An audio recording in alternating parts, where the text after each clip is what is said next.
ಅಮೆರಿಕಕ್ಕೂ ಕಾಲಿಟ್ಟ Iran Israel ನಡುವಿನ ಯುದ್ಧ. ಅಮೆರಿಕದ ವಾಷಿಂಗ್ಟನ್ನಲ್ಲಿ 2 ಡ್ರೋನ್ಗಳ ಹಾರಾಟ ನೋಡಿ. ಇಲ್ಲಿವರೆಗೂ ಅಮೆರಿಕ ಮತ್ತು ಇಸ್ರೇಲ್ ಜಂಟಿಯಾಗಿ ಇರಾನ್ ಮೇಲೆ ಅಟ್ಯಾಕ್ ಮಾಡ್ತಾ ಇತ್ತು. ಇರಾನ್ ಇಸ್ರೇಲ್ ಮೇಲೆ ಅಟ್ಯಾಕ್ ಮಾಡ್ತಾ ಇತ್ತು, ಮತ್ತೆ ಬೇರೆ ಬೇರೆ ಕುವೈತು, ದುಬೈ ಈ ತರ ಎಲ್ಲ. ಬಟ್ ಈಗ ನೋಡಿ ಅಮೆರಿಕಕ್ಕೂ ಕೂಡ ಎಂಟ್ರಿ ಆಗ್ತಾ ಇದೆ. ಅಮೆರಿಕದ ವಾಷಿಂಗ್ಟನ್ನಲ್ಲಿ 2 ಡ್ರೋನ್ಗಳ ಹಾರಾಟ. ವಾಷಿಂಗ್ಟನ್ ಸೇನಾ ಕ್ಯಾಂಪ್ ಅಲ್ಲಿ 2 ಡ್ರೋನ್ ಹಾರಾಡ್ತಾ ಇರೋದು. 2 ಅಪರಿಚಿತ ಡ್ರೋನ್ ಹಾರಾಟದ ಬೆನ್ನಲ್ಲೇ ಅಮೆರಿಕ ಫುಲ್ ಅಲರ್ಟ್ ಆಗ್ತಾ ಇದೆ.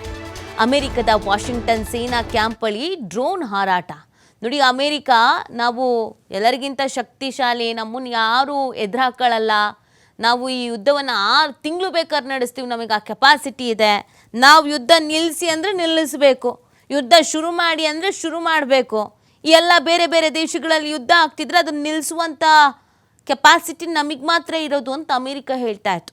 ಈಗ ನೋಡಿ ಆಘಾತ ಅನಿಸ್ತಾ ಇರೋದು, ಅಮೆರಿಕದಲ್ಲಿಗೆ 2 ಅಪರಿಚಿತ ಡ್ರೋನ್ಗಳ ಹಾರಾಟ ಆಗ್ತಾ ಇದೆ. ಏನು ಎತ್ತ ಯಾರ್ದು ಮಾಹಿತಿ ಸಿಗಬೇಕಾಗಿದೆ.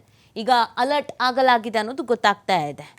ವಾಷಿಂಗ್ಟನ್ ಸೇನಾ ಕ್ಯಾಂಪ್ಗಳಿನೇ 2 ಡ್ರೋನ್ಗಳ ಹಾರಾಟ, 2 ಅಪರಿಚಿತ ಡ್ರೋನ್ ಹಾರಾಟದ ಬೆನ್ನಲ್ಲೇ ಅಮೆರಿಕ ಕೂಡ ಫುಲ್ ಅಲರ್ಟ್ ಆಗ್ತಾ ಇದೆ. ತನ್ನ ಸೇನೆ ಫುಲ್ ಅಲರ್ಟ್ ಆಗುವಂತೆ ಮಾಡ್ತಾ ಇರುವಂಥದ್ದು ನೋಡಿ. ಈ ಯುದ್ಧ ಇರಾನ್ ಇಸ್ರೇಲ್ ಅಮೆರಿಕದ ನಡುವೆ ಏನು ನಡೀತಾ ಇತ್ತು, ಇದು ಹಂತ ಹಂತವಾಗಿ ಮತ್ತಷ್ಟು ತೀವ್ರತೆಯನ್ನು ಪಡ್ಕೊಳ್ತಾ ಇರೋದನ್ನು ನಾವು ಗಮನಿಸ್ತಾ ಇದ್ದೀವಿ.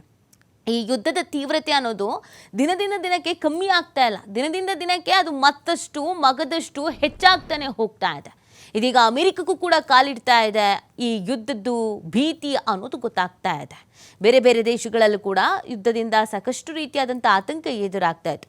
ವಿಶ್ವದ ದೊಡ್ಡಣ್ಣ ಅಂತ ಕರೆಸ್ಕೊಳ್ಳುವಂಥ ಅಮೆರಿಕದಲ್ಲಿ ಏನು ಪ್ರಾಬ್ಲಮ್ ಇಲ್ವಾ, ಪ್ರಾಬ್ಲಮ್ ಆಗಲ್ಲ ಅಂತೆಲ್ಲ ಏನಿತ್ತು, ಈಗ 2 ಅಪರಿಚಿತ ಡ್ರೋನ್, ಇದು ಈಗ ಪ್ರಶ್ನೆ ಕಾರಣವಾಗಿದೆ.